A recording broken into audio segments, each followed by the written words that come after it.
안녕하세요. 시사넬름입니다. 네, 오늘 시사넬름 그 두 번째 사건입니다. 오늘도 긴박하게 돌아가지만 이해하기 힘들고 어려운 사건을 한번 낼름낼름 핥아볼 건데요. 네, 오늘은 지난 이미숙 사건에 이어서 두 번째로 바로 보이스톡 논란에 대해서 살펴볼까 합니다. 보이스톡이요? 네, 진영씨. 빨리 스마트폰으로 갈아타세요.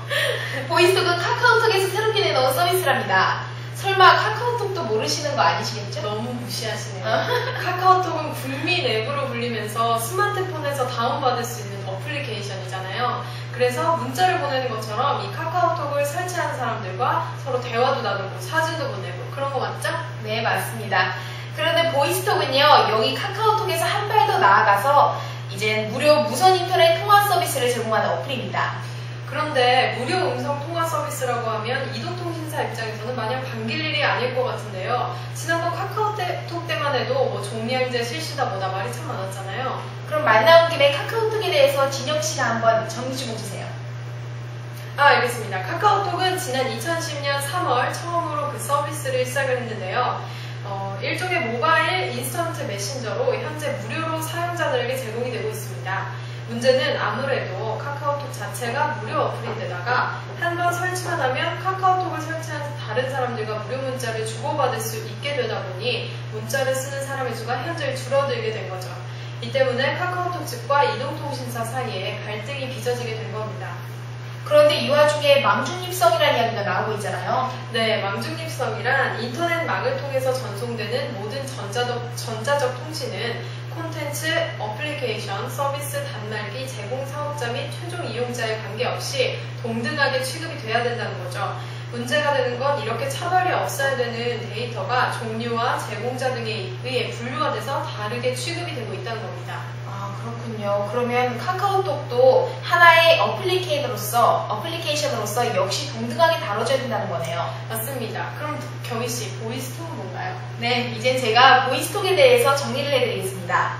보이스톡에서는 보이스톡 같은 경우에는 해외에서 이미 출시가 된 서비스인데요. 누구든 보이스톡 이용을 신청만 하면 무료로 음성통화를 할 수 있습니다. 카카오톡으로 문자 사용량이 대폭 준 이때에 무료 통화 서비스까지 등장한다면 이동통신사로서는 피해가 크겠어요? 그렇죠. 통신사들 입장에서는 막대한 자금을 투입해서 무선 통신망을 구축해놨는데 보이스톡이라는 서비스가 그 통신망에 들어와서 매출을 떨어뜨릴 수 있다는 거죠. 카카오톡 이용자가 3,600만 명이라는 걸 감안하면 보이스톡에 대한 두려움이 상당할 수밖에 없겠네요. 맞습니다. 보이스톡은 인터넷망을 사용해 통화하는 인터넷 전화의 일종이라고 볼 수 있는데요. 그래서 무선 인터넷을 사용할 수 있는 곳에서는 무료로 전화를 할 수 있는 겁니다. 그런데 문제는 또 있습니다. 바로 인터넷망을 이용해 전화를 하다 보니까 여러 사람이 함께 사용할 경우 품질이 떨어질 수 있다는 건데요. 그럴 경우 망을 증설해야 하는데 그러면 그 부담은 다시 이동통신사에게 갈 수밖에 없습니다. 그래서 통신업체는 보이스톡이나 카카오톡이 망 이용에 대한 적절한 비용을 지불해야 한다고 주장하고 있어요.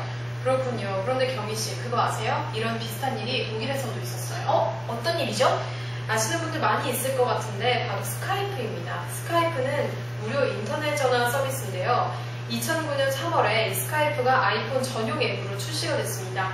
그런데 독일의 아이폰 독점 공급 업체인 T-모바일이 스카이프를 사용하지 못하도록 전면 차단하겠다고 발표를 했어요. T-모바일이 이때 들었던 이유는 두 가지입니다. 첫째는 스카이프가 허용이 되면 트래픽이 과부하될 수 있다는 것이고, 두 번째는 스카이프가 제대로 작동하지 않을 경우에는 고객들로부터 이동통신사가 책임 추궁을 당할 수 있다는 것이었죠. 그렇군요. 그러면 반발이 굉장히 거셌겠어요. 맞습니다. 스카이프는 당시 독일 앱스토어에서 가장 인기리에 다운되는 어플이었기 때문에 소비자들의 반발이 일단 거셌고요.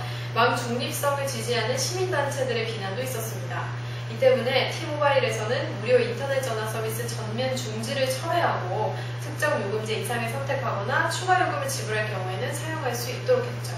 사실 이동통신사 측에서는 트래픽 문제를 가장 많이 이야기하는데요. 소비자들이나 시민단체에서는 스카이프나 보이스톡 같은 인터넷 무료 전화 서비스가 그렇게 많은 트래픽을 잡아먹지 않는다고 이야기하고 있잖아요.